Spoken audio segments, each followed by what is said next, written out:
9. Introduction aux réseaux informatiques. Bonjour à tous. Aujourd'hui, on va explorer un sujet passionnant qui touche à presque tout ce que tu fais en ligne, les réseaux informatiques. Tu utilises sûrement Internet tous les jours. Mais sais-tu vraiment comment cela fonctionne? Je vais t'expliquer les bases des réseaux informatiques et comment ils te permettent de communiquer et d'accéder à des informations partout dans le monde. Concept de base des réseaux, LAN, WAN, Internet.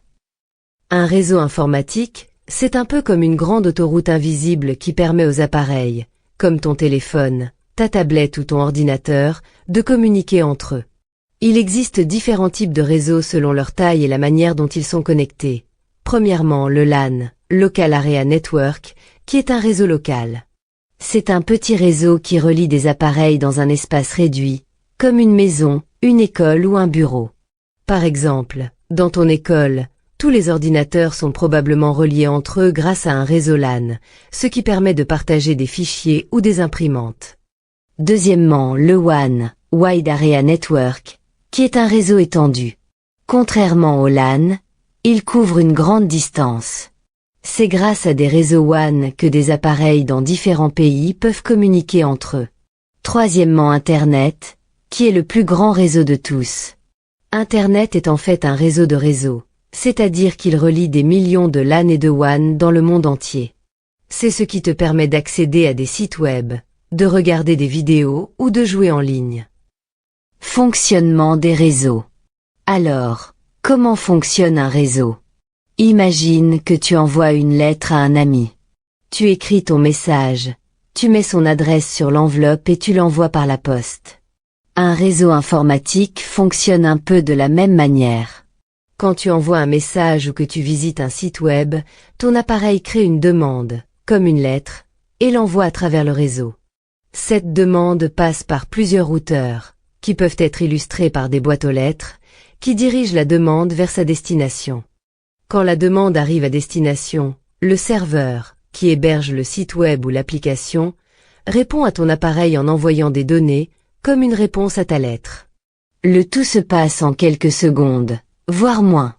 Les protocoles réseau sont les règles que les ordinateurs utilisent pour communiquer entre eux. Par exemple, le TCP/IP est un ensemble de règles qui fait fonctionner Internet. Ces protocoles garantissent que les données arrivent à la bonne adresse et dans le bon ordre. L'utilisation des différents types de réseaux. Les réseaux sont utilisés de différentes manières selon leur taille et leur objectif.